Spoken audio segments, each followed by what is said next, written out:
Bem-vindos ao JKCast, o podcast de economia, finanças e investimentos, com José Cobori. Sejam todos muito bem-vindos a mais um episódio do JKCast. Para enviar perguntas via áudio ou texto para o WhatsApp 61 981 17 0005. Vamos lá? Como sempre, sem mais delongas, a primeira pergunta. Bom dia, professor. Aqui quem fala é Gabriela do Carmo, de Divinópolis, Minas Gerais. Eu gostaria de saber o motivo pelo qual os preços de uma ação ainda são influenciados pela empresa no mercado secundário. E se esse dinheiro não está sob controle da empresa, o que faz essa mudança? Muito obrigada. Bem, vamos lá. Gabriela de Divinópolis. Essa é uma dúvida bastante comum, né? Na verdade, essa dúvida tem várias faces. A primeira face é que as pessoas acreditam que no mercado secundário, quando ele compra uma ação, esse dinheiro estaria indo para a empresa, e não está. Então, vou fazer essa introdução para responder aqui a dúvida da Gabriela. Quando a empresa abre o seu capital, faz o IPO, né, que é a oferta inicial de ações, ela está querendo captar dinheiro. Então, quando ela faz esse processo, ela está fazendo isso no mercado primário. Então, se você entrou no IPO, comprou aquela ação da empresa no IPO, aquele dinheiro está indo para o caixa da empresa. No momento seguinte, você vai negociar essa ação no mercado secundário. Ambos os mercados, eles são feitos lá na Bolsa de Valores, na nossa atual B3, tá? Antiga Bovespa, né? Então, você bate o martelo, né? Aquela ceninha que você vê batendo o martelo, abriu o capital da empresa, sai lá na primeira negociação e depois já está tudo no mercado secundário. E aí as pessoas têm essa dúvida quando está comprando as ações na Bolsa, achando que esse dinheiro está indo para a empresa, e não está. E aí acho que a dúvida da Gabriela é justamente o inverso, né? Se esse dinheiro não está indo para a empresa, quando você compra no mercado secundário, por que a empresa influencia o preço da ação? Por um simples motivo. Você, quando compra a ação para ser sócio daquela empresa, você está comprando no mercado secundário, na Bolsa. E provavelmente sua contraparte é um outro investidor. Então, quando você compra essa ação, na realidade, seu dinheiro está indo para esse outro investidor e você está recebendo a ação. Só que aquela ação é um ativo financeiro. O que é o lastro daquele ativo financeiro? A ação, em teoria, é a menor fração do capital de uma empresa. Então, você está comprando um pedaço da empresa, você passou a ser sócio dela. Qual que é o valor dessa ação? É o que a empresa vai gerar de crescimento, de lucro, não é isso? Tanto que para você encontrar o valor da ação, você faz aquela continha que a gente já fala sempre aqui no canal, aqui no podcast, que você vai projetar o crescimento da empresa, né? Projetar o fluxo de caixa futuro dessa empresa, quanto ela vai gerar de lucro, né? Que a gente chama de geração de caixa, vai trazer a valor presente pelo risco, e aí você vai encontrar, teoricamente, o valor da ação. Então, sei lá, você fez a conta, projetou que a empresa vai crescer 10%, vai crescer 15%, né? Fez todos os seus cálculos, trouxe o valor presente pelo risco dela e você chegou à conclusão que a empresa vale X reais e, por isso, cada ação dela tem que valer, sei lá, 10 reais. Então, o preço da ação 10 reais, ela está sendo influenciada pelo que a empresa tem potencial de entregar de resultado. Por isso que as ações, elas oscilam. Muito no curto prazo, é um movimento de muito mais ali operações especulativas. A pessoa compra porque acha que vai subir, aí compra para vender depois, e aí não sobe, cai, ela perde dinheiro. Então, esse movimento de curto prazo é sempre feito dessa forma. Mas os investidores que estão comprando essa ação, eles estão de olho aqui na entrega desse resultado. Se a empresa entregar aquele resultado que o mercado espera, a tendência é que essa ação vá se valorizando. Não é isso? Se ela estiver sempre surpreendendo positivamente, essa ação vai caminhar aí um caminho sempre de uma alta, né, no seu valor, no seu preço. A empresa divulga um resultado, ou ela, sei lá, troca os executivos, ou ela lança um novo produto. Ela sempre está dando sinais para o mercado, se ela está bem, se ela está estável, se ela está em crescimento, ou se ela está ruim. E todos esses sinais que a empresa dá para o mercado influenciam no preço da ação, tá, Gabriel? Então, na realidade, essa influência é nesse sentido. A empresa está lá, os sócios dela são todos os detentores de ações e eles estão de olho no que a empresa está fazendo. Então, a empresa influencia o mercado secundário? Sim, porque ela é o lastro daquelas ações dela que estão listadas na Bolsa, tá? Então, a lógica é essa, tá, Gabriela? Então, a empresa influencia o preço da ação no mercado secundário? Sim, influencia. Esse dinheiro que está sendo no mercado secundário está indo para a empresa? Não. Mercado secundário é mercado secundário. O da empresa foi lá no mercado primário, tá? Então, já que esse dinheiro não está indo para a empresa, que foi, acho que, a sua dúvida, né? Ela não tem influência sobre esse dinheiro, não tem controle sobre esse dinheiro que está no mercado secundário, por que ela influencia o preço da ação? Justamente por isso, que o preço da ação tem que refletir a entrega de caixa que a empresa está prometendo, ou que o mercado projetou. Se a empresa vai crescer, projetou, deu lá acharam o valor da ação, compraram esperando aquele resultado. Se a empresa entregar um resultado muito maior, ou der sinais, né, que vai entregar um resultado muito maior, a tendência é que essa ação se valorize. Então, o preço da ação está sempre sendo influenciado pela empresa. Tá ok? Essa é a lógica, Gabriela. Espero ter respondido. Na verdade, vieram bastante perguntas parecidas com a sua, né? Eu acho que, de repente, essa pergunta deve ter caído em alguma prova aí, em algum concurso ou alguma certificação. Ok? Vamos lá para a segunda pergunta? Bom dia, professor Cobori. Meu nome é Guilherme, sou de Pedro Leopoldo, Minas Gerais. Sou aluno do seu curso Segredos da Independência, o qual estou muito feliz de estar participando, graças ao excelente conteúdo passado pelo senhor. Tenho duas dúvidas relacionadas a títulos públicos.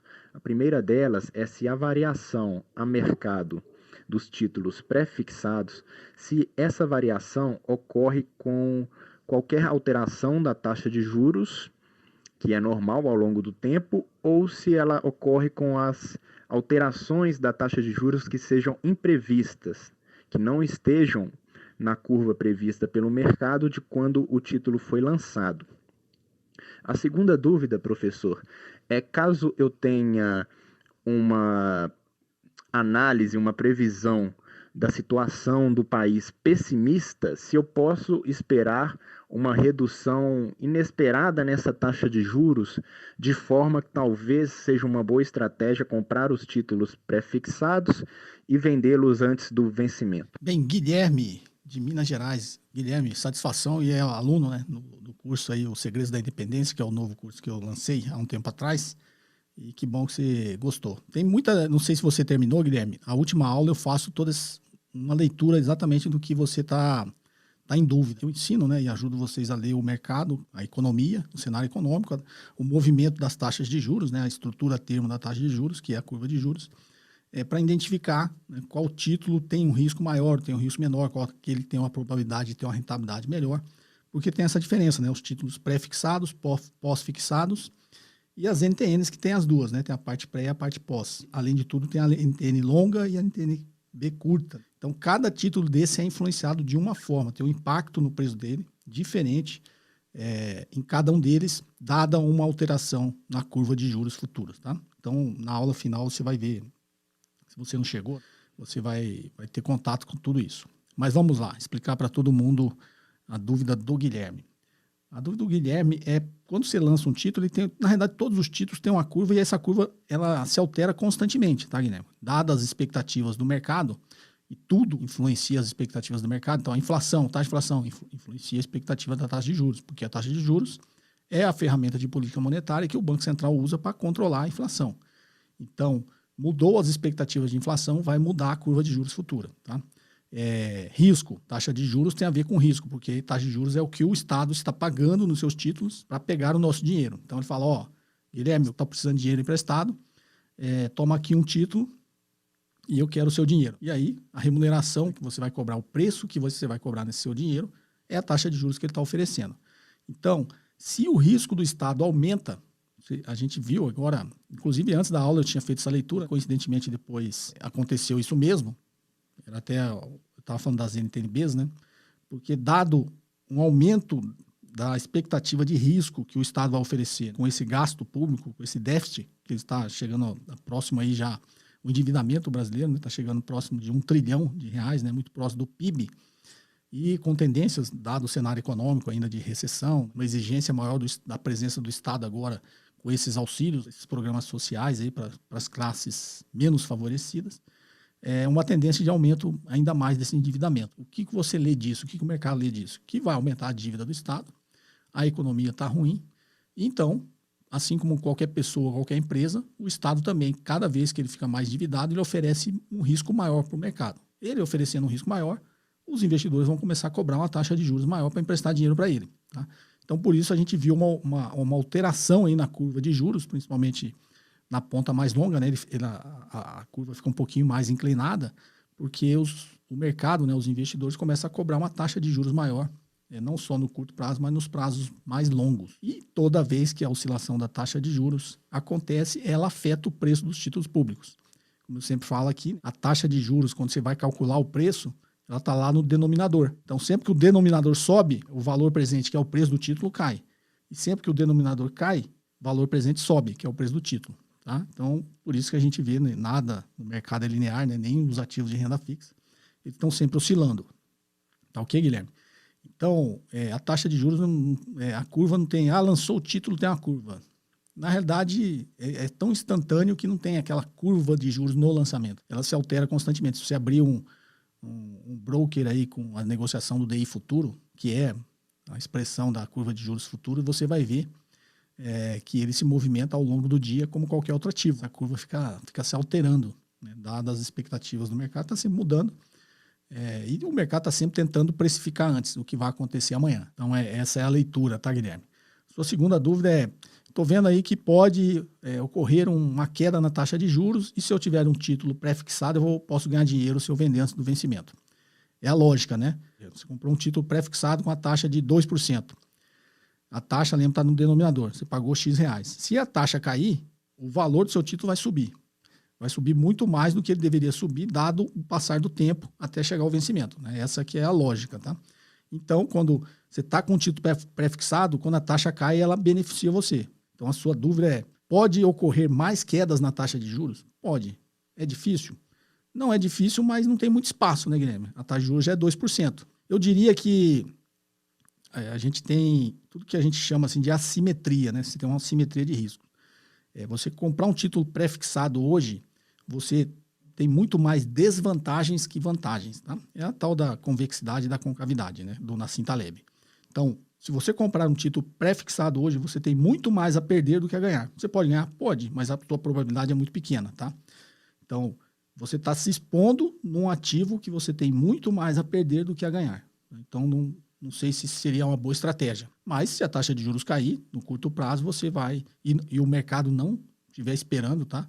Porque, como eu disse, o mercado precifica tudo antes. Então, se essa queda na taxa de juros já for esperada pelo mercado, isso já está no preço. O que vai acontecer é se o mercado não estiver esperando. E aí vai cair, não vai estar no preço, você vai ter uma oportunidade de ganho aí. Mas não diria que é a melhor estratégia. Como eu disse para você lá na aula, eu fiz aquela leitura, dado o aumento de risco, né, do Estado brasileiro, os títulos mais longos, as NTNBs longas, tendem a ter uma volatilidade maior e você pode perder dinheiro porque ela tem uma parte pré. As NTNBs mais curtas, né, até 3 anos, pode ser um bom título. Isso não é recomendação de investimento, tá, gente? Estou fazendo leituras. Então, uma NTNB curta até 3 anos, por quê? Porque essa curva de juros nos próximos 3 anos, ela não deve se alterar muito. Imagine que você está olhando a curva como se fosse um chicote. A ponta longa lá, ela vai ter uma volatilidade maior dado o aumento de risco, mas essa parte curta da curva, ela pode não oscilar tanto, porque a taxa de juros pode se alterar, pode subir, se aumentar o risco do país. Se aumentar o risco do país, isso vai refletir muito mais na ponta longa do que na parte curta. Como a NTNB paga IPCA mais juros, a parte de juros é a parte pré, se o juro subir, a parte pré está perdendo, tá? Mas a probabilidade dela subir no curto prazo é muito menor do que no longo prazo. O formato da curva, tá, Guilherme? E a outra viés de subida da taxa de juros é se a expectativa de inflação começar a subir.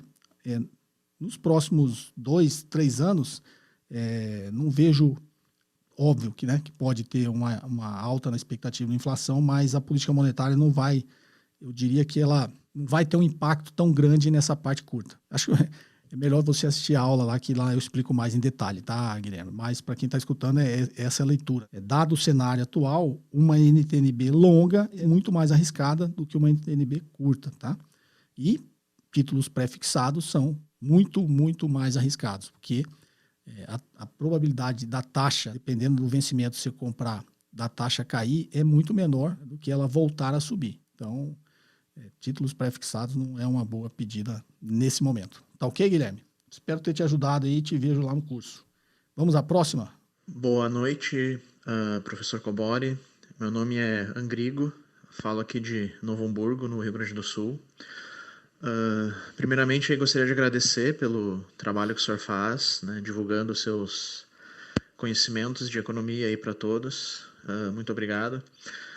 Minha dúvida é a seguinte: eu tenho visto aí nas últimas semanas notícias de que o Banco Central estaria disposto a transferir parte dos recursos obtidos com com os lucros que as nossas reservas tiveram devido à valorização do dólar, transferir esses recursos para o Tesouro.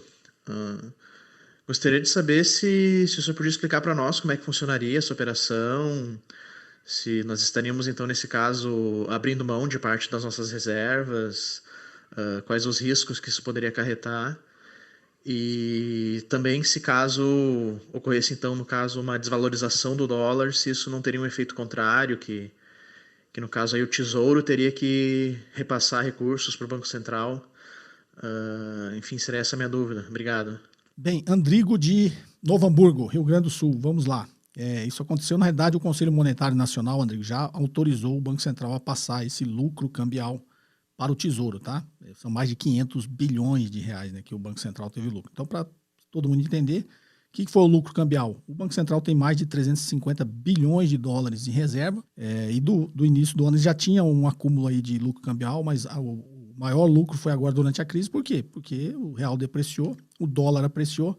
Então, como a reserva cambial está em dólar, o dólar agora vale muito mais em reais. Então, toda essa depreciação do câmbio foi um lucro cambial na reserva, na parte de reserva internacional do Banco Central, porque essa reserva está em dólar. E aí acumulou aí, acho que 520 bilhões, um pouquinho mais, né, de 520 bilhões de reais em lucro cambial. E o Banco Central está passando esses 520 bilhões para o Tesouro para amortizar uma parte da dívida. O governo diz que o Tesouro diz que vai amortizar, né? Não é pegar esse dinheiro para gastar. Espero. O certo é ele pegar esse dinheiro para amortizar, porque aí tem o outro lado da crise, né? Durante a crise, tem um problema de liquidez do Tesouro não conseguir refinanciar ou rolar a dívida do Estado. E aí esses 520 bilhões aí vai ajudar o Tesouro a dar essa liquidez, né, na dívida do Estado, que ela encurtou, porque durante a crise ninguém mais, né, os títulos longos ficam mais arriscados, né, a tendência é o mercado começar a comprar os títulos um pouco mais curtos, como eu expliquei inclusive na pergunta anterior, e aí isso significa que o Tesouro está vendendo mais títulos de curto prazo, ele está encurtando o perfil da dívida, e aí ele começa a ter em algum momento problema. Por quê? Porque como ele está encurtando, as dívidas vão vencendo, ele tem que rolar, ele tem que pagar aquela dívida que está vencendo, mas para pagar aquela dívida que está vencendo, ele tem que tomar mais dinheiro emprestado, ele tem que emitir uma nova. Então, rolar é isso. Como, imagine, a pessoa física também faz isso, né? Está devendo um banco, aí venceu, ele não tem como pagar, ele vai lá, pede dinheiro emprestado no outro banco para pagar aquela dívida antiga. O Tesouro faz a mesma coisa, né? Tem dinheiro para pagar a dívida, emite mais título, faz uma dívida nova para pagar a antiga. Então, começa a encurtar, começa a ter essa dificuldade de rolagem de dívida, então esses 500 bilhões, teoricamente, está indo lá ajudar, né? Ajudar o Tesouro Nacional a administrar isso. Antes de 2019, né, que mudou um pouquinho, teve uma lei que mudou, mas basicamente é o seguinte: antes de 2019, antes dessa lei, o Banco Central deu lucro cambial, tá? Sempre falando aqui em lucro cambial, né, sobre as reservas. Ele podia passar também para o Tesouro, mas geralmente ele acumulava aquilo, sei lá, numa conta ali de lucro cambial, porque quando ele desse prejuízo, ele ia lá e cobria, né, com aquela prova, ou seja, aquele dinheiro estava ali sendo administrado pelo Banco Central. Mas ele poderia também passar para o Tesouro, tá?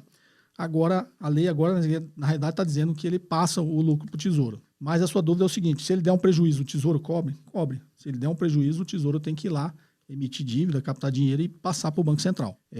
Dessa forma aí. Então, lucro cambial, por quê? Porque a reserva está em dólar, o real depreciou, ou seja, o dólar valorizou muito, e isso trouxe um lucro na reserva que o Banco Central tem em dólar. E ele está repassando esse lucro para o Tesouro Nacional. Tá ok? Espero ter te ajudado. Vamos à próxima? Boa tarde, professor. Aqui é o Rodrigo do Rio de Janeiro. Queria, em primeiro lugar, parabenizá-lo pela qualidade do conteúdo do canal. E indo direto ao ponto,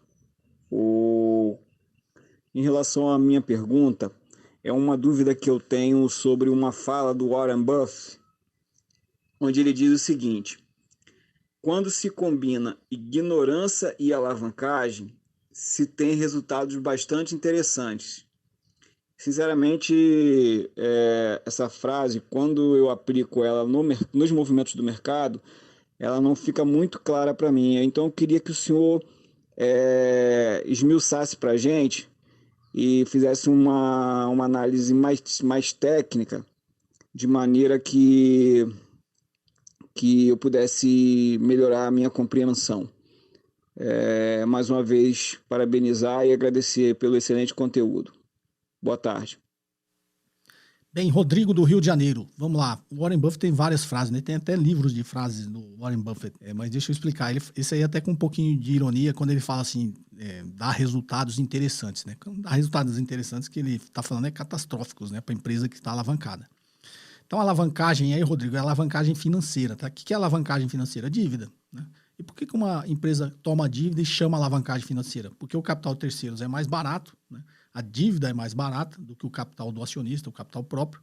Então, ao injetar essa capital de terceiros, né, dívida, na estrutura de capital da empresa, ele está trazendo, né, o que a gente chama de custo médio ponderado de capital para baixo. Então, sempre que ele tem uma estratégia financeira de se alavancar, óbvio que isso tem limite, tá? Por isso que a gente também tem a teoria da estrutura ótima de capital, que seria a proporção ideal entre capital próprio e de terceiros. Mas como ele toma capital de terceiros mais barato e injeta na estrutura de capital dele, vai sobrar mais para o acionista, tá? Porque ele vai dar o mesmo, imagina, ele está dando o mesmo retorno. Se ele tiver 100% de capital próprio, que todo aquele retorno vai para o capital próprio e vai ser o retorno que ele deu. Sei lá, deu um retorno de 20%, vai 20% para o acionista. Quando ele toma um capital terceiro que é mais barato, ele, digamos, dá o mesmo resultado. Aí ele vai remunerar o capital terceiro, que é mais barato, vai sobrar mais para o acionista, tá? Essa é a lógica, né, da estrutura de capital, de você administrar essa estrutura de capital. E você persegue essa estrutura ótima de capital através de alavancagem financeira. Alavancagem financeira é tomar dívida. E tem esse nome justamente pelo que eu expliquei, né? Você está alavancando o resultado do acionista. Por isso que chama alavancagem financeira. Ou seja, alavancagem via dívida. O Warren Buffett, ele fala, quando você combina ignorância e alavancagem, dá resultados interessantes, ou seja, vai dar resultado ruim, tá? Faz bastante sentido e até é bem simples, né? O entendimento, tá, Rodrigo? Por quê? Ele está dizendo o seguinte, quando a empresa faz uma ignorância de ficar tomando dívidas sem muito critério e até em momentos que não deveria tomar, ela vai ter uma série de dificuldades, vai ter muitas vezes até quebra a empresa, né? Vai de encontro com aquele vídeo que eu gravei antes da crise, chamava inclusive Ações em Tempos de Crise, que eu falava justamente sobre isso. Apesar de toda essa teoria que eu te expliquei, naquela época que eu falei, apesar de acumular caixa e ser contra a teoria, né, da estrutura ótima de capital, não faz muito sentido, sob o ponto de vista dessa teoria, você acumular caixa, porque é dinheiro que você está lá, dinheiro que tem o custo do capital próprio lá do acionista, e teoricamente você acumula caixa para fazer frente aos seus níveis de endividamento. Teoricamente, seu índice de liquidez, você precisa melhorar ele, porque quanto mais dívida você tem, menor vai ser o seu índice de liquidez. E as empresas mais sólidas, mais solventes, têm um bom índice de liquidez. Quer dizer o seguinte, tudo que eu tenho aqui de curto prazo, caixa, tudo que eu posso transformar em dinheiro em curto prazo, eu consigo pagar toda a minha dívida. Então, eu estou tranquilo, né? Isso que o índice de liquidez te mostra. E esse vídeo que eu falo antes é justamente, tem uma crise aí por acontecer, né? Esse vídeo eu acho que eu gravei em outubro do ano passado. A gente já tinha uma expectativa que poderia vir uma crise. Então, vai comprar ações de empresas, compre ações de empresas que têm uma boa reserva de oxigênio, né? Que eu fiz até a comparação lá com o Everest, né? Quem escala as montanhas lá. Então, suporta as tempestades quem tem uma maior reserva de oxigênio, né? No caso nosso das empresas, suportam as crises as empresas que têm uma maior reserva de caixa, uma maior posição de caixa, ou seja, índices de liquidez que garantam que a empresa, mesmo que ela parar de receber aqui, ela tem dinheiro para pagar as dívidas. Se a empresa estiver perseguindo a sua estrutura ótima de capital, com certeza ela vai ter um nível de alavancagem muito maior e ela vai ter uma dificuldade muito maior diante de uma crise, tá? Essa é a lógica. Então, o Warren Buffett está dizendo, imagina que essa frase ele soltou agora, ou um pouquinho antes da crise. Ele está falando isso, se você juntar a ignorância e a alavancagem financeira, vai dar um resultado interessante, né? Que veio a crise, que deu? Quebrou a empresa. Ela se alavancou num momento, de repente, que não poderia. Ela deveria estar fazendo reservas de caixa, aumentando a sua posição de caixa para atravessar a crise. Tá ok, Rodrigo? Essa é a explicação. Espero ter te ajudado. Vamos à próxima. Olá, professor José Cobori. Meu nome é Luan, sou carioca, atualmente residindo em Manaus por motivo de trabalho. Em primeiro lugar, gostaria de agradecer ao senhor por exportar gratuitamente conteúdos de extrema qualidade e relevância sobre os mercados financeiros. A minha pergunta é sobre um fragmento do livro Crash, do Alexandre Versiginazi, no que diz respeito a uma estratégia econômica de proteção de mercado local adotada pela China. Segundo o autor, o governo chinês adota uma política de desvalorização artificial do yuan, como também a prática de compra de todo o excedente de dólar que entra no país. A informação presente no livro é que essa prática favorece o mecanismo de exportação de gêneros produzidos na China, pelo fato da moeda local estar desvalorizada, por conta da compra intensiva do dólar, que acaba por si só formando uma das maiores reservas de dólar do mundo, tornando a China um caixa para os Estados Unidos e a União Europeia, quando precisarem de dólar, poderem optar por comprar dela. Assim, a China sustentaria com bastante eficiência o seu mercado. Gostaria de saber se há um nome específico para esse tipo de mecanismo e como é realizado de fato. Muito obrigado, espero que eu tenha sido claro na minha pergunta. Forte abraço. Muito bem, Luan. Luan agora é um carioca manauara. Eu morei em Manaus, tá, Luan? Eu gosto muito dessa cidade e passo aí todo ano para ir pescar, né? Vamos lá. A reserva da China é a maior, tem mais de 3 trilhões de dólares. Então, pegando esse finalzinho da sua pergunta, antes que eu me esqueça, esse negócio de ser o caixa em dólar para os Estados Unidos não faz sentido, tá? Até porque quem imprime dólar é os Estados Unidos, né? Porque ele compraria dólar da China se ele tem uma máquina de imprimir esse dinheiro. Então, não faz sentido, tá? O que faz sentido quando você falou de proteção de mercado é porque uma política cambial, ele influencia no seu mercado, né? Então, em alguns episódios aqui, eu acho que falei um pouquinho sobre isso. Um país que tem muita exportação, é vantagem para ele que a sua moeda seja depreciada. Por quê? Porque o seu produto fica mais barato lá fora. Então, imagine, a China é o maior exportador do mundo, ela exporta para o mundo inteiro. Então, para ela, é interessante que a moeda dela seja desvalorizada e o dólar seja forte frente ao yuan, que é a moeda chinesa. Por quê? Porque os produtos chineses vão ficar mais baratos lá fora. Então, só dar um exemplo aqui, vamos imaginar o Brasil, né? Que é a mesma coisa, tá? Porque às vezes as pessoas ficam confusas quando estão escutando isso. Então, imagine que esse telefone não seja o iPhone, não seja americano, seja um telefone brasileiro. Sou uma empresa que exporta esse telefone. E esse telefone, sei lá, custa... Vamos botar de 1 para 5, né? Como se a taxa de câmbio hoje fosse 5, tá? R$5 para $1. Então, imagine que esse celular custe R$500. Se ele custa R$500, vou exportar lá fora, ele vai custar, a uma taxa de câmbio de 5, ele vai custar $100 lá fora. Não é isso? Aí agora imagine que o real se depreciou, como aconteceu agora. Agora é 6. Agora é R$6, $1. O telefone meu continua custando R$500. Só que agora ele vai ficar mais barato em dólar. Quando você fizer a conversão, vai precisar de menos dólares para comprar o mesmo telefone. Por quê? $100 vale 600. E o meu telefone continua custando 500. E aí, esse telefone vai ficar mais barato no resto do mundo, em dólar. E aí, como eu sou uma empresa exportadora, eu vou ficar mais competitiva porque o meu produto ficou mais barato. E eu vou vender mais. Então, os países que exportam muito têm essa política, né? A China, é óbvio que lá não é bem uma democracia. E eles determinam ali a mão de ferro qual vai ser a taxa de câmbio. Eles têm uma reserva, a maior reserva do mundo. Essa reserva serve para isso, né? Para ele ficar controlando o preço do dólar. Apesar de que ele não... Teoricamente, como uma ditadura, ele vai determinar o dólar que ele quiser, tá? Mas em movimentos de mercado, ele tem uma reserva de mais de 3 trilhões de dólares, ele pode manter a taxa de câmbio onde ele quer. Então, o yuan é muito depreciada frente ao dólar justamente porque a China exporta para o mundo inteiro e ela quer ser competitiva no mundo inteiro. Por isso, ela mantém o yuan desvalorizado para ela ficar vendendo muito mais produtos para o resto do mundo. Inclusive, de vez em quando, nessa guerra comercial entre os Estados Unidos e a China, eles falam isso, né? Que a China mantém a taxa de câmbio desvalorizada e prejudica, né, os outros países porque ela fica mais competitiva e vende, né, muito mais para o resto do mundo. Então, esse negócio sempre vem à tona, tá? Mas a lógica é essa, né? Todos os países que se desenvolveram industrialmente, e todo país para ser forte tem que ter uma indústria forte, esses países exportaram muito e mantiveram a sua taxa de câmbio baixa. Um grande exemplo é depois da Segunda Guerra Mundial, que eu acho que até já comentei aqui, que aí todos os países se juntaram, né, os aliados ali que venceram a guerra, e eles queriam que a Alemanha, que foi derrotada, e o Japão, que foi derrotado, né, que os países fossem reconstruídos, tá? Rapidamente, né? Porque depois de uma guerra o país fica destruído, eles fossem reconstruídos e fossem economicamente fortes, né? Porque haja vista a experiência de querer matar a Alemanha na Primeira Guerra Mundial, né? Depois da Primeira Guerra Mundial, foi o que propiciou a ascensão do Hitler. A Alemanha num caos econômico, hiperinflação, e geralmente nesses ambientes os populistas, né? Eles têm muito mais visibilidade, ganham muito mais poder aí com a sua retórica junto à opinião pública. Foi o que propiciou. A Alemanha perdeu a Primeira Guerra, o mundo resolveu, falou, tá quase morrendo, acaba de pisar no pescoço dele e mata. E aí entrou nesse caos econômico, a inflação, e o Hitler veio como se fosse a salvação da pátria, né? Foi isso que propiciou a ascensão do Hitler, tá?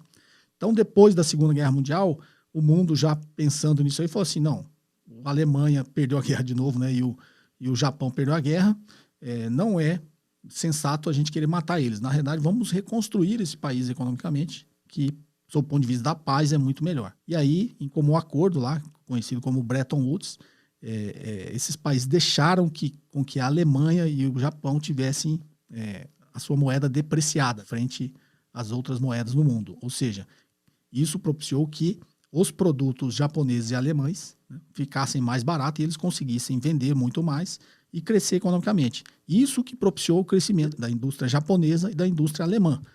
Hoje, o país industrialmente mais forte na Europa é a Alemanha. E antes da ascensão da China, a nação com a indústria mais forte era o Japão. Tanto que o Japão era a segunda maior economia do mundo. Hoje é a China, né? E o que está propiciando esse crescimento industrial da China é a taxa de câmbio depreciada. Tá? Então tem várias nuances aí. Mas essa é a explicação, tá, Luan? Espero ter te ajudado aí. Sucesso em Manaus. Vamos à próxima? Boa noite, José Cobori. Parabéns pelo excelente trabalho. Eu me chamo Fabiano, sou da cidade de Itapeva, interior de São Paulo. Eu tenho uma dúvida a respeito do FGC. Digamos que eu invista numa empresa e, por algum motivo, invista numa empresa na modalidade ações ou fundos e, por algum motivo, ela venha a ser insolvente, ficar insolvente. O Fundo Garantidor de Crédito, ele me garante X mil reais por CPF, correto? A minha dúvida é, de onde o Fundo Garantidor de Crédito pega esse dinheiro? Ele tem um lastro com o meu dinheiro parte para o Fundo Garantidor de Crédito? Como funciona esse pagamento que o fundo me garante? De onde ele tira esse dinheiro? Bem, Fabiano de Itapeva, interior de São Paulo. Obrigado pela participação, Fabiano. Vamos lá. O FGC, o Fundo Garantidor de Crédito, ele foi criado justamente para garantir os créditos das instituições financeiras que são associados ao FGC. Então, ele um fundo foi criado e quem que injeta dinheiro nesse fundo? As próprias instituições que emitem esses títulos que são protegidos por ele. Então, simplificando, você comprou um CDB do Itaú.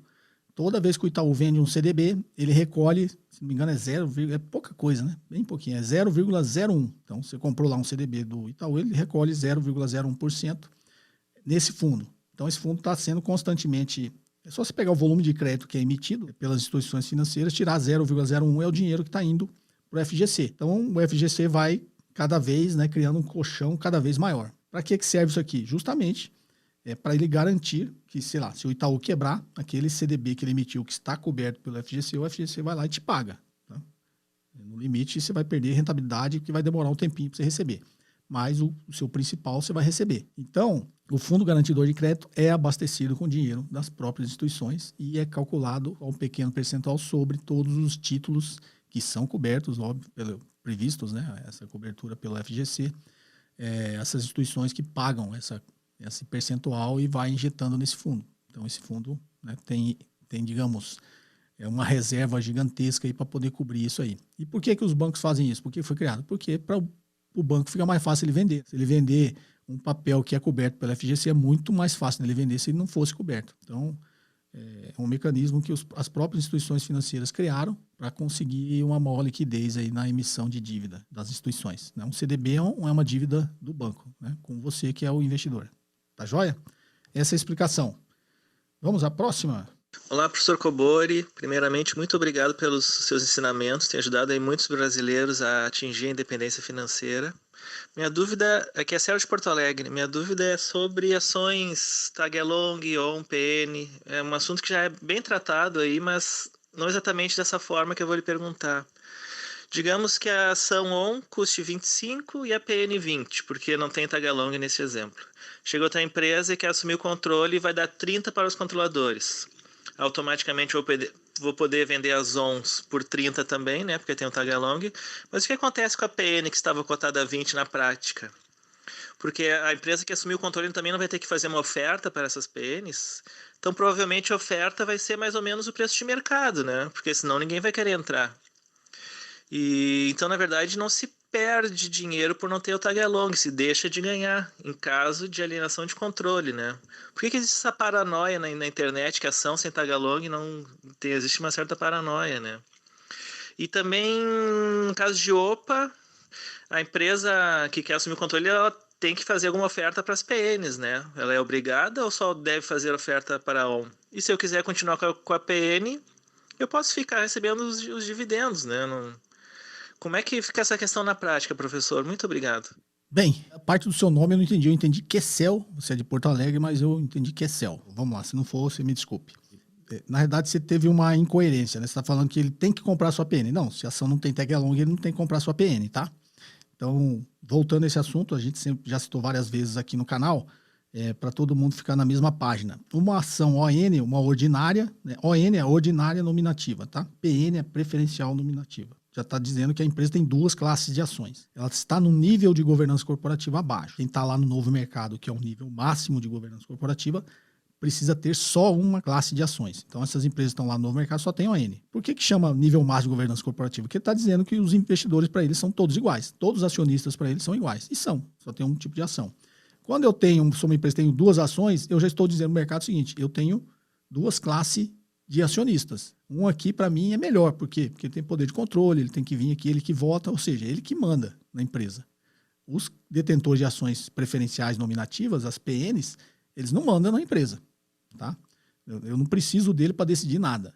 Então, a empresa está sinalizando o seguinte, eu tenho duas classes de investidores, duas classes de acionistas, sendo que eu trato melhor uma classe, porque me interessa, porque tem controle da empresa. A outra classe, se eu quiser tratar bem, eu trato, se não quiser, não vai me afetar muito. E aí, essa empresa, para conseguir uma escala melhor, né, um nível melhor de governança corporativa, o que ela faz? Ela tenta aproximar os direitos dessas ações. Então, por que a PN costuma ficar relegada, digamos? E já teve vários exemplos, tá? Eu já até citei alguns aqui, de empresas que não tinham tag along, né?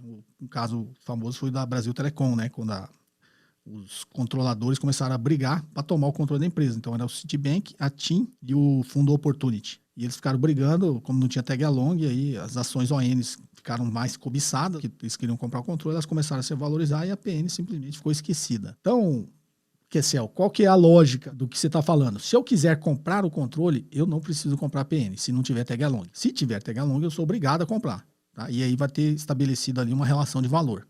Então, digamos, o tag along é de 80%. O que essa cláusula de tag along está dizendo? Está dizendo para o mercado o seguinte, quem quiser comprar o controle da empresa, ele vai ter que comprar todas as ações preferenciais que quiserem entrar na operação, por 80% do valor. Então, se eu estou pagando R$10 aqui na ON, todo mundo tiver preferencial quiser entrar na operação, eu sou obrigado a comprar. Eu vou aceitar todo mundo, né? Sou obrigado a comprar e vou ter que pagar R$8 na ação dele. Tá? Então, o que acontece? Como tem essa relação de valor, se a ON começar a valorizar, a PN vai valorizar na proporção de 80%. Então, aí ele vai estar não vai estar lá no novo mercado, mas vai estar lá no nível logo abaixo de governança corporativa. Tá? Porque ele está dizendo que apesar de ter duas classes de ações, duas classes de acionistas, ele tenta tratar os dois de forma igual. Vai ter uma relação de valor, mas tem uma importância também, porque agora todo mundo quiser comprar o controle vai ter que colocar na continha dele que ele vai ter que comprar as PNs. No seu exemplo, não. Se não tem tag along, se eu quero comprar o controle, eu não preciso comprar as PN, eu preciso comprar só as ON. Tá? Então, as ON têm uma tendência de valorizar muito mais e as PNs não. Mas tem a lógica que você falou também. Eu não quero entrar na operação. Tá, você continua acionista com a PN e vai continuar recebendo dividendos. Tá, ok? Só que você tem que lembrar que o dividendos ele tem uma relação com o valor da ação. Tá joia? Se a sua ação não valorizar, você vai continuar recebendo os dividendos, mas de uma ação que não valoriza. Então você vai ter só uma fonte de rentabilidade. Porque eu sempre comparo com o imóvel. Né? Se comprou um imóvel, qual a forma você tem de ganhar dinheiro com o imóvel? Se o imóvel se valorizar e os aluguéis que você vai ter do imóvel. A ação, a mesma coisa. Né? Você tem duas fontes de rendimento. O ganho de capital, se a ação valorizar, e os dividendos que você está recebendo. Se ela não tiver tag along, muito provavelmente você vai continuar com a sua fonte de recebimento e de rendimento via dividendos, mas sem muita esperança, de repente, num ganho de capital. Em teoria, as PNs podem também se valorizar, dado o resultado da empresa, sem nada a ver com aquisição ou não de controle. Tá joia? E você falou a OPA, né? Se a empresa fizer uma OPA é uma oferta pública de aquisição, a empresa recomprando as ações dela. E se ela estiver fazendo a OPA, como você falou, para comprar controle, ela também não precisa comprar as PNs, tá? Essa é a lógica. Ok? Espero ter te ajudado. Vamos à próxima? Agora é em texto. Vamos lá. Professor Kobori, boa tarde. Meu nome é André, resido em Jaraguá do Sul, Santa Catarina. Possuo CEA, estou me preparando para o CFA. Muitos conhecidos aqui e até do exterior têm dificuldade em entender convexidade e concavidade. O senhor poderia nos dar uma ajuda com alguma explicação? Poderia dar algum exemplo prático? Obrigado pelo conteúdo. André, vamos lá. Bom, primeiro, né, parabéns, aí você já tem uma certificação e está indo atrás de outra, né? O CFA é muito importante. Inclusive, é um grande amigo meu que era também professor do BMEC, que é o presidente aí do CFA Institute. Deixa eu te explicar. Vamos lá. Convexidade e concavidade. Em economia e finanças tem várias teorias de convexidade e concavidade, tá? Então, eu não sei de qual você está falando. Eu acredito que provavelmente você está falando de assimetria de riscos, né? Do que ficou famoso aí com o Nassim Taleb, né? O Nassim Taleb que fala muito de convexidade e concavidade. Mas tem outras em microeconomia, tem esses conceitos também na teoria do consumidor. Quando a gente fala de títulos, inclusive no curso que eu dou, falo sobre títulos de renda fixa, né? De encontrar a duration dos títulos, você acaba depois fazendo a convexidade também, porque quando você acha a duration, ela é uma reta linear, né? E a gente sabe que por isso chama convexidade, né? Tem uma curva convexa, assim, que vai mostrando que quanto mais distante ali do ponto que você está olhando, ele vai aumentando o erro. Aí tem uns cálculos doidos aí, matemática que a gente faz para encontrar via expansão de Taylor esse erro. Mas são assuntos mais complexos. Então, eu imagino, se não for, você depois manda a pergunta de novo, mas eu imagino que você esteja falando convexidade, concavidade, sob o ponto de vista aí da teoria do Nassim Taleb. Então, para todo mundo entender, né, uma curva convexa, imagina, uma curva convexa é um sorrisinho e uma curva côncava é um tristinho, só para vocês visualizarem. Então, você imagina o gráfico de qualquer ativo. Quando ele fala concavidade, então vamos imaginar, estou vendo o gráfico, vou pegar o exemplo que eu dei agora há pouco, eu acho até que falei, né, de alguma coisa de assimetria de risco, uma pergunta aqui que fizeram de título de renda fixa, pré-fixado. Foi isso mesmo. Então, até no exemplo que eu dei há pouco para o ouvinte sobre a queda da taxa de juros, né, se compra um título pré-fixado ou não, só vou inverter aqui porque quando eu estou falando em queda da taxa de juros seria convexidade, né? Como eu estou falando do preço do título, o risco está no preço do título, eu estou falando em concavidade. Só para vocês entenderem como a relação é inversa. Toda vez que a taxa de juros cai, o preço do título sobe. Não é isso? Toda vez que a taxa de juros cai, o preço do título sobe. Então, você imagina, a curva de juros está chegando num limite de queda, já está em 2%, não tem muito mais para onde cair. Pode até cair? Pode. Então, a taxa de juros veio caindo lá de 14,25%, veio caindo. Então, a taxa de juros, imagina a curva de juros, né? Ela veio caindo, mas a curva do preço do título foi subindo, que é inverso. Então, o título foi se valorizando. Muita gente ganhou dinheiro com título pré-fixado. Então, o preço do título está chegando perto do que a gente chama de uma concavidade, porque a taxa de juros aqui não tem muito mais espaço para cair. Lógico, se ele não tem muito mais espaço para cair, o preço do título não tem muito mais espaço para subir. Então, o outro que mandou essa dúvida, falando, eu posso comprar um título pré-fixado aqui, que se cair a taxa de juros eu vou ganhar dinheiro. Se cair, você vai ganhar dinheiro. Só que você tem que lembrar que ele está aqui, nessa teoria que eu estou te explicando, perto da concavidade. Então, você imagina o gráfico do título. O preço veio subindo, está chegando lá no limite, porque não tem mais para onde a taxa de juros cair. Então, ele está numa assimetria de risco que eu estou dizendo, você tem muito mais a perder do que a ganhar se você comprar esse título, que é a concavidade, tá? Então, a concavidade é uma simetria de risco. E na concavidade, você tem muito mais a perder do que a ganhar. Você tem muito mais potenciais desvantagens do que potenciais vantagens. Então, no mercado financeiro seria, eu tenho muito mais a perder do que a ganhar. Quando estou perto da concavidade, a recomendação, não compre. E a convexidade é o inverso, né? Então, você imagine agora que aí a taxa de juros começou a subir. Em algum momento, ela está lá no alto, imagine, chega lá, na época lá que estava 14%. Aí está em 14%, ninguém está vendo mais espaço da taxa subir. O preço do título está pré-fixado, como a taxa subiu, caiu. Aí, esse momento é inverso. Como o preço do título caiu muito e você não está vendo muito espaço da taxa de juros subir, então, se a taxa de juros começar a cair, esse negócio vai se inverter. Então, ele vai estar perto de um fundo. Aí o preço caiu, agora ele está perto de uma convexidade. Ele tem uma tendência de voltar a subir. Então, nesse momento da convexidade, você tem muito mais a ganhar do que a perder. Tá? Você tem também uma assimetria de riscos. Então, se você comprar esse título nesse momento, a teoria tá te dizendo que provavelmente você ganha dinheiro com uma probabilidade muito maior do que perder. Nesse momento aqui, no final da alta da taxa de juros, vai ser o final da queda do preço do título. Você vai estar exposto a uma curva convexa. você imaginar um gráfico, uma curva convexa, então na convexidade você tem muito mais a ganhar do que a perder. Então, se fosse resumir, é isso. Na concavidade, eu tenho muito mais a perder do que a ganhar. Na convexidade, eu tenho muito mais a ganhar do que a perder. Teoricamente, é o que a gente chama de assimetria de riscos. Tá joia? Espero ter te ajudado e que realmente era essa a sua dúvida. Tá, André? Vamos à próxima? Ó quem veio participar. A querida Aika. Vamos aqui mais uma de texto. Professor, bom dia. Meu nome é Henrique e moro na cidade de São Paulo. Minha dúvida é referente às securitizadoras. Estava lendo sobre CRIs e vi que a diferença entre elas e as LCIs é que os títulos do primeiro são emitidos pelas securitizadoras. Minha dúvida é como e por quem esses títulos são emitidos. Qualquer pessoa pode contratar as securitizadoras, corretoras, construtoras, etc. Qual a vantagem das CRIs em relação às LCIs? Muito obrigado e parabéns pelo canal. O melhor conteúdo do YouTube. Espero pela próxima temporada da Fábula do Estado da Ilha. Legal, Henrique. Vamos lá, Henrique. O Henrique falou da Fábula porque a Fábula acabou essa semana, né? O 10º episódio da 2ª temporada. Então, quem não assistiu, já temos aí 2 temporadas da Fábula do Estado da Ilha, onde eu conto aí uma historinha aí de uma ilha para explicar conceitos de economia e agora conceitos de finanças, tá? Nessa 2ª temporada. Então, vamos lá. Securitizadora. Securitizadora que emite as CRIs. LCIs são emitidos pelos bancos. O que é uma securitizadora? O nome securitizadora vem de securities. Securities são valores mobiliários. Tá? Tanto que o famoso livro lá do Benjamin Graham é Securities Análise, né? Análise de ações. Né? Mas securities tem o significado de valores mobiliários. Então, o que faz uma securitizadora? Uma securitizadora pega uma carteira de crédito e transforma num valor mobiliário, ou seja, num papel, num ativo financeiro, tá?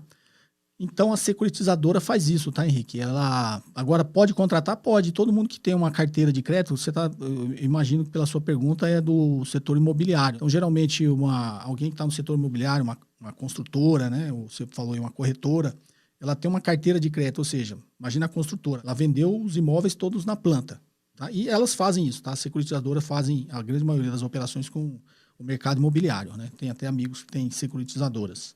Na época que a gente tocava uma empresa de M&A, né? Tinha uma outra turma de amigos que tocavam algumas securitizadoras, né? Fundaram e tocavam. Então, geralmente essas operações são feitas no mercado imobiliário. Então, só para exemplificar, tem lá uma construtora, né? Você tem uma construtora. Você vendeu lá vários apartamentos lá na planta. Você ainda vai construir o prédio. Então tem esse negócio de você vender na planta e você não entregou. Até você entregar o imóvel, aquela pessoa que comprou, ela tem um fluxo de pagamentos, que ela vai ter que pagar o imóvel, né? Comprou na planta, vai ter que continuar pagando até quitar esse imóvel, mas você não entregou ainda o imóvel, você está construindo. Então as construtoras geralmente pegam essa carteira, você comprou o imóvel lá, né? As pessoas compraram, então tem um fluxo de dívida ali de pagamento, ela pega essa carteira de crédito e vai lá e adianta o dinheiro, porque ele precisa continuar tocando a obra, não é isso? Então ela pega essa carteira de crédito, vai numa securitizadora e fala aqui, toma aqui, vamos fazer um papel, eu quero captar, né? Eu tenho um fluxo de pagamentos aqui e eu quero antecipar. Então, o que o investidor que compra uma CRI na outra ponta está fazendo? Está antecipando o dinheiro da construtora. Estou simplificando o processo, né? Porque a securitizadora vai transformar essa carteira de crédito num valor mobiliário e o investidor que comprar esse valor mobiliário, que no caso é uma CRI, né? Uma CRI, tanto que tem o nome de certificado de recebíveis imobiliários. Então, o investidor comprou, tem um certificado de receber esse fluxo da construtora, tá? E aí vai comprar esse papel. Esse dinheiro, na realidade, ele está antecipando para a construtora. Então, o que é um investimento em ativos de renda fixa aí? Tanto faz, né? Que a gente está explicando a CRI. Você está comprando um papel, você está trocando um fluxo de caixa hoje por um fluxo de caixa amanhã. Então, você tem dinheiro guardado, você quer investir, você está comprando aquele ativo, então você está pegando um fluxo seu, que é óbvio, o dinheiro hoje, e está comprando um papel que vai te dar direito a um fluxo de caixa amanhã. E, óbvio, está negociado aí uma taxa de juros no rendimento, tá? Então, a securitizadora faz isso, construtoras, qualquer empresa que tem uma carteira de crédito consegue, com a ajuda aí de uma securitizadora, transformar isso num valor mobiliário, tá? Mas tem toda a burocracia e a análise, né, de risco, um monte de coisa de garantias, tem uma série de regras, tá? Mas só para você entender, uma securitizadora emite uma CRI, ela é uma empresa que transforma carteiras de crédito em valores mobiliários. É diferente da LCI. Lembrando que a CRI, ela não tem a cobertura do Fundo Garantidor de Crédito e ela é só para investidores qualificados, tá? Investidor qualificado é porque o mercado, a CVM, entende que a pessoa que vai comprar uma CRI tem que ter um certo conhecimento. E a régua que eles usam é que um investidor qualificado, que é aquele que tem mais de 1 milhão investido, uma pessoa que tem mais de 1 milhão, ele tem algum conhecimento no mercado para saber avaliar uma CRI. Tá ok? Essa é a explicação, Henrique. Pessoal, vamos chegando ao fim de mais um episódio. Espero que vocês tenham gostado. Perguntas em áudio e texto para o WhatsApp 61 98117 0005. Sempre em ambientes silenciosos e tentar fazer a pergunta entre 40 segundos e 1 minuto. Tá joia? Um forte abraço e até o próximo episódio. Você ouviu mais um episódio de JK Cast, o podcast de economia, finanças e investimentos com José Cobori.